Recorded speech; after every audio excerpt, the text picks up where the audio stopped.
I'm going to show you how I water.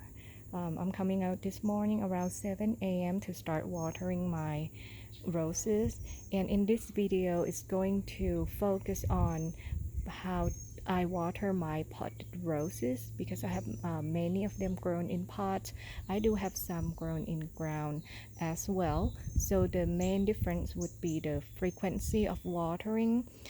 And for roses that are grown in pots, especially in the summertime now in Houston, that we do not get any rain, especially on my side of town here. We haven't had rain in weeks. So potted rose will show sign of heat stress. And I'm going to show you what that looks like. So this is sentimental roses, and on the foliage that shows black, brown and yellow. That's heat stress. This one shows a lot of heat stress despite being watering every day, almost every day. So I tend to give that one a little bit more water. And with roses, you may have heard that you have to do deep watering. So for people who are new to roses, the concept of deep watering may be confusing. So with different types of plants, vegetables and all that, they all have different root systems, right? And some plants will develop roots that are just right beneath the soil surface, so they're quite shallow, maybe just a few inches from the surface. But roses, they are different. They develop deep root, which means the roots are going to go much deeper.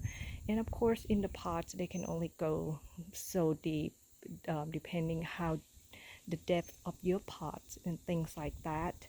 So even with potted rose, you still have to apply the same principle of deep watering and completely saturate the soil so that they will not try to develop shallow root system, and you don't want that. Especially roses in ground, you want them to develop deep roots so that they can go as deep as they can in order to find nutrients, water deep down when there's drought and situation in that nature.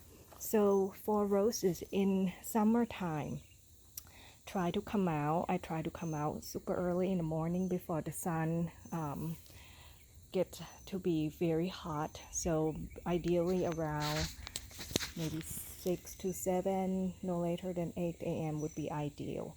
And then I use the hose. I do not have drip irrigation, so ideally for roses the drip irrigation or something that is slow dripping, and you insert the tube into the soil pretty deep to the root, directly to the root area, and then let that drip, slow drip of water consistently, and it's not pouring fast like that.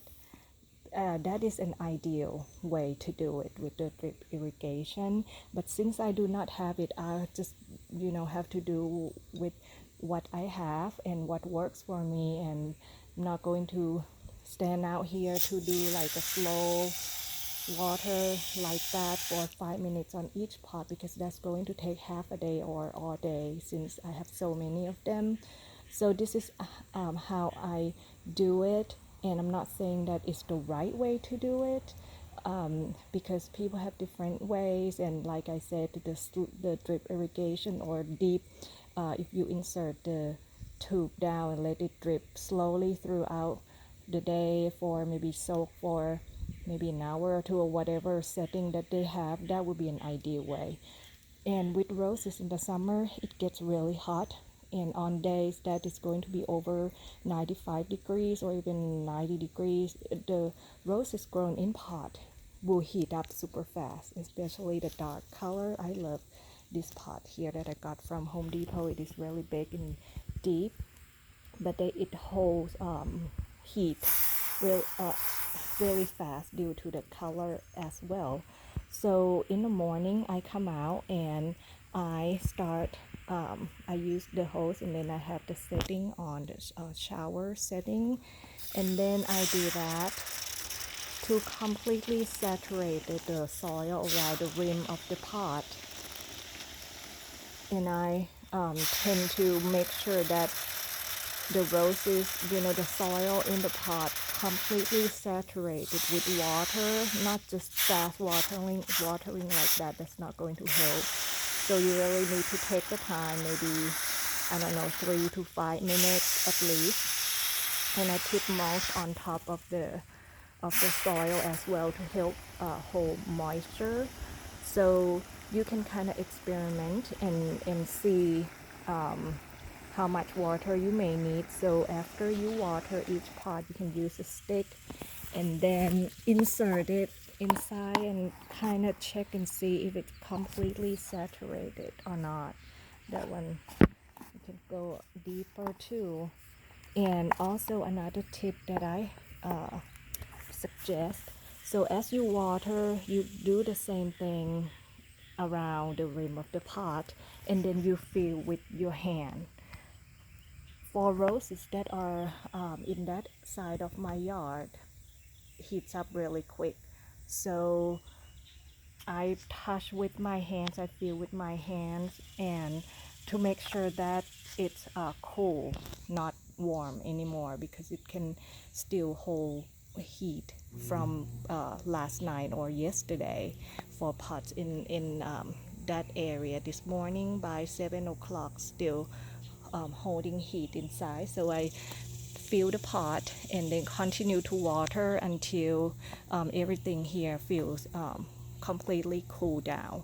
And also we all hear that we shouldn't do overhead watering with roses because they will develop black spots, mildew, and those type of diseases. But I would say that the only exception is during the summertime, and you know that it's going to be hot that day, it's going to be sunny that day, so overhead watering is absolutely fine.